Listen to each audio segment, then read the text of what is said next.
In this video, we're working on Lucky, the orange car hauler, which came in for some minor repairs, but that kind of ended up changing when we found something out on it that you'll have to find out later. We're also working on a Kubota 3.3 engine, helping put that back together for its skid steer, so hope you enjoy the video. Hey guys, Josh with Update Channel. Kind of a dreary day out today, but what do we got going on? Well, we have an orange car hauler, different car hauler that came in. Subscriber, thanks for bringing that in. And it's got a bunch of various things going on with it. We might also be putting a Cat 3.3 together for a skid steer this week, so I might try to get that on video also. Should be an interesting video. Let's get to work. So this here is Lucky, and you'll see in the end of the video why I named it Lucky, but you might notice something. You can actually see both my hands now when I'm working on stuff. I got a rig that actually bolts to my chest to hold the camera, so whereas before I'd have to hold the camera with one hand or put the camera in an offset position. If you kind of like this view better, which I do, let me know in the comments. So what I was doing there is checking the oil. It had a couple little orange reddish flakes in it. You couldn't really see them in the film, but nothing that seemed really crazy. I just thought they were a little weird and didn't come out in the video, but one thing it did come in for was check engine lights. So we've got intake valve system oil pressure voltage high, which is super common on the 04 engines. And of course, it's generally the IVA oil pressure sensor that is faulting itself.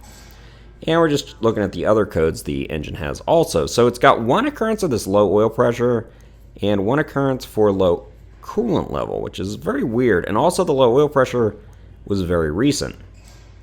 Now, two of the other codes were for the intake valve actuators themselves. So what we're going to be doing is an intake valve actuation solenoid test. So let's see if those code.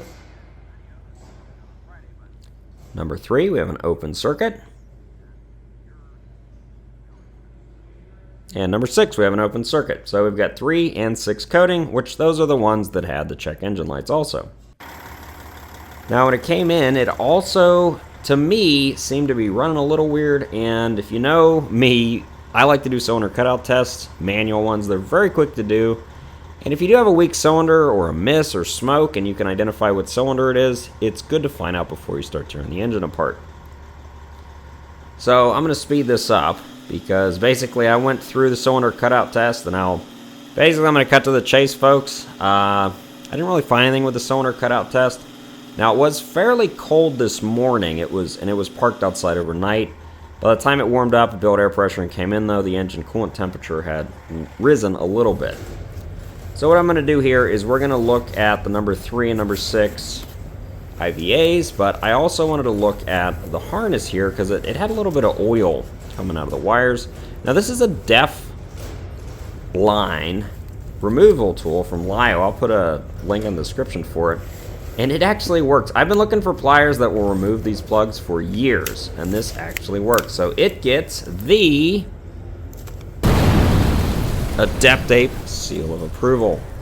Like I said, those connectors have always been a pain because you have to pinch them on the sides while pulling back. And I wanted to see how much oil it was pushing through. It's quite a bit there. It's common to find oil in there. This seems like a little bit more than normal. And it looks like these are the original harnesses because they're actually painted yellow. Usually, well, from Cat they're going to be black, so that is one thing. These may have never been changed. So I'm checking both connectors just to see. Also, it's good to look at the pins too because we have 2 codes for these, for the IVAs under the valve cover. And that one similarly soaked in oil. Like I said, that's not unusual, but it seems like a little more oil than normal. And generally the fix for that is to replace the harness. Now, of course, the harness is still going to be soaked in oil. And one thing you want to do is check the 120 pin connector, which requires you to get this 4mm Allen wrench style. I'm using a socket, 4mm Allen wrench style socket, to remove the 120 pin connector. And what we're doing there is looking for oil. I've actually seen oil pushed from the internal injector harness all the way into the ECM. And when that happens, usually, folks, it's a bad thing because usually you have to replace not only the external harness, but the ECM at that point because it will actually force oil into the ECM. So hopefully for the customer, it's going to be dry. So that's why I'm removing this connector. And it is dry as a bone. So that's good. That means the external harness, which it looks like this external harness has been replaced. It has these like little bags over the ends where the loom is. So it would suck if it had pushed oil all the way through there. That would mean you probably have to replace that harness. Well, you would definitely have to replace that external harness again, and probably the ECM. So we're going to be removing the valve covers here to troubleshoot the number 3 and number 6 IVAs. Now, you don't have to remove number 1 here, but I wanted to take a look at the harness condition. Silicone on the valve covers. Yeah, I've pulled lots of C15 valve covers. This might be the first one they actually siliconed the valve cover gasket. And if you know me, I'm not a real big fan of silicone. So, yeah, silicone on the valve covers, folks. This is not needed. Not that it's going to destroy the engine, though.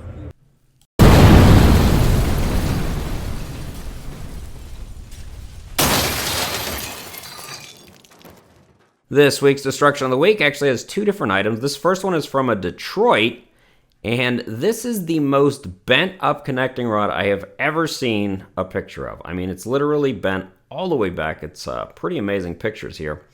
Now, these pictures are from Ty, and it's not a destruction, but it's an interesting thing. This is a generator that he was gifted, and they don't know how old it is. It's called a D4600, which I haven't heard of, but it's just kind of cool to see, like, this style of diesel engine.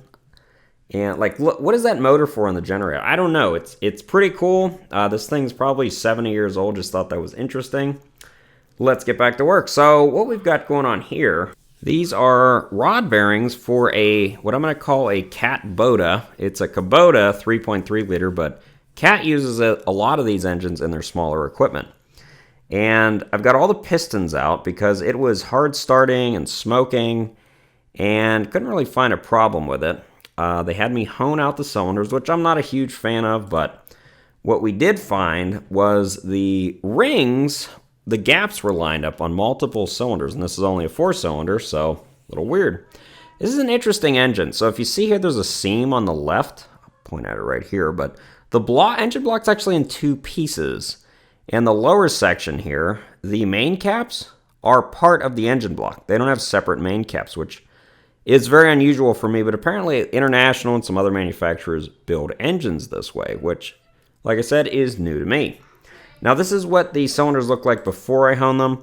You can see there's some scuffing there. There's also some of the crosshatch is missing, and we're putting new piston rings in it, and this is what they look like. You can see the top and center piston ring gaps are basically lined up. Now, piston rings can and will rotate during engine operation, but I found 3 of the 4 cylinders had rings lined up. So what we're doing here is we're going to be putting the pistons back in. And notice there's an arrow here. Generally, arrows on diesel engines, or on any engines, face forward, which is where the damper is. But not on this engine. They actually have, the arrow is supposed to face what they call the fuel pump. I mean, it is a fuel pump. Why not just say the right side of the engine, though? Why the fuel pump? That's very unusual, at least to me. Now, what I'm using here is a wrinkle band style piston ring compressor. I've used it several times on different engines, some C7s, a couple different engines, Perkins, and I've always had good luck with it. But this Kubota did not seem to like it for some reason, and you'll see here in a minute. The bearing tab faces the right of the engine, so does the arrow. So that is nice. There's also an arrow on the skirt facing the right side of the engine. Still not sure why they have the arrow facing to the right. That's unusual. Now, I've got this ring compressor about as tight as I usually do when putting pistons in, which is pretty tight. I mean, they are fully compressed, but for some reason, these Kubota, as I like to call them, you have to get that ring compressor about as tight as possible, or it will not slide those pistons in. For some reason, I'm not sure why. Like I said, I've used it on Perkins and on Cats before with success, but for some reason, it would get stuck. So there I finally got all of it in with the rings, but this one, the rod was actually hanging up on the counterweight, which was a pain because this engine's so small you can't actually put your hand in to move the rod. So I had to have this assistant here try to move it with a small pry bar so I could get it into position. Now here I am double checking the torque on the rod cap ups. I can't 100% remember. I believe they torqued to 52 foot-pounds. Double check that, folks. You're putting this sucker together, but that's number one. And you can see I've got it back to normal orientation here, and all the pistons are installed. They did all require me to run that ring compressor super tight, but if you do, they slid right in. Now here's something funny, at least I found funny. So cat cylinder head gasket, right?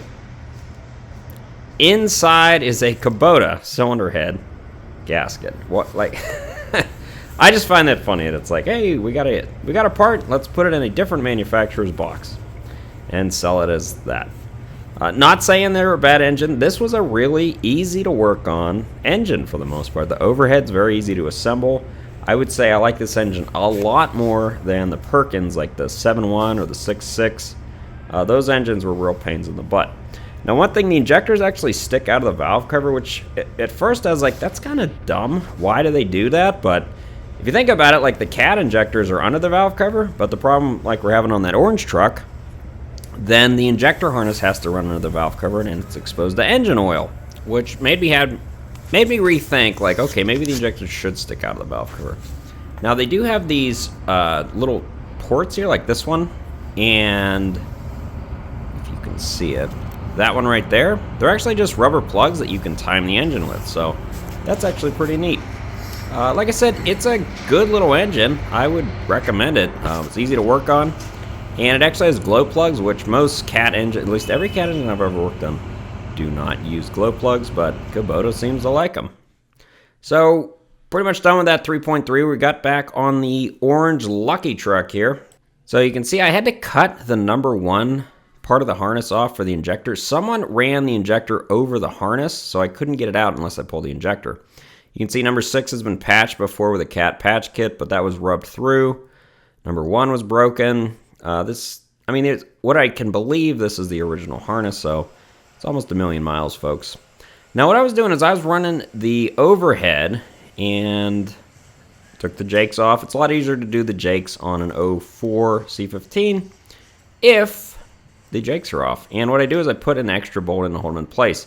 Now, I was mostly done with the overhead. I'd already done the injectors. I'd done more than half the valves. And I was doing the intake valves on number 1 cylinder, which is this one. It's actually the hardest to see because it's closest to the front structure. Well, folks, I've done more than one overhead in my life, and it felt very unusual to me.